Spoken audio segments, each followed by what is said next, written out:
अस्सलाम वालेकुम। व्यूअर्स, कैसे हो? उम्मीद करता हूँ मैं आप सब खैरियत से होंगे। ये जी 2 महीने के ठीक है ही आफ्टर लॉक। ठीक है, मैं अंदर जाके भी दिखा देता हूँ आपको।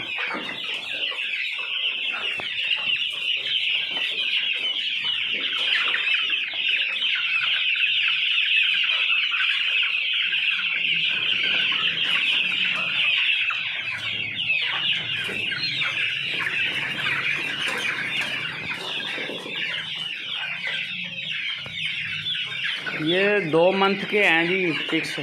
अगर किसी दोस्त को चाहिए तो वो हमारे साथ रब्ता कर सकता है। ठीक है, तो मेरा नंबर स्क्रीन पर मौजूद होगा और डिस्क्रिप्शन में भी मेरा नंबर मौजूद है। ठीक है, और कीमत इनकी मुनासिब होगी। इनकी 2 महीने एज हो चुकी है। वैक्सीनेशन इनको मुकम्मल है।